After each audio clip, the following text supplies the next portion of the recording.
So lecturing taught me as much as it taught them, I hope. Then you move on to writing. And again, as I've said before, the idea that writing is something passive. It's writing up, as it's often described, as if it was an archaeological dig and you had all the objects there and you said, my first object is so and so, and then you describe it. That kind of writing, which is partly what I learned as a PhD student in my first doctorate. In other words, you assemble all that you need for your argument, you lay out in a detailed plan the argument, you have your examples placed there on your desk, and then the writing is just mechanical knitting together. It's cut and paste as if you were doing a document on a computer and you just had a bit of quote from here and a bit of that and you just write a line between. That kind of scissors and paste writing is not very creative. The creativity, insofar as it's there, has gone into the collecting of the material, but the actual writing doesn't contribute much because you know exactly where you'll be at the end of the chapter when you start it.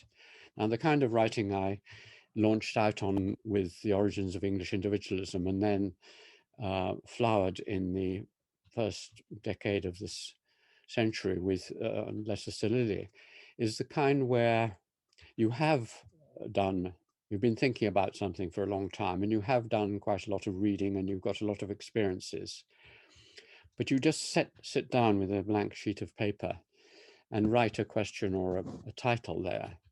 And then you let W.B. Yeats's idea, the idea that the idea is in the tip of your pen. So as it touches the paper, the ideas come out. That kind of writing is research and writing. And I've talked about it before, but it is really creative and enjoyable. It's like a conversation because, you don't know where you're going to go. And it's like the talking that I'm doing to you now. It's the same sort of thing. I don't know what I'm going to be saying in a minute or two, nor do you.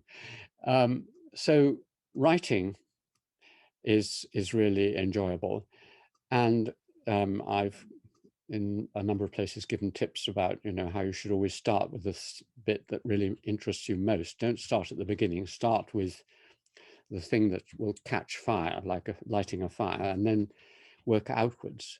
Don't write the first chapter of your book, write that at the end. Go right into the heart of it and then let it spread outwards.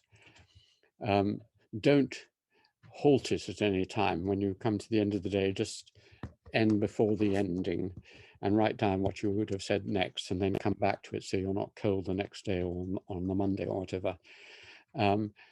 And just write spontaneously. You should be. I mean, it's not easy to do when you're in your 20s and you have to do a lot of this propping up with plans and so on and so on. But by the time you're in your 40s or 50s, you should be writing freely like this. Because imagine a pianist who still, Barenboim, still at the age of, 40 or 50 was looking at the score and going, Beethoven does that. You've got to just know it inside and do it.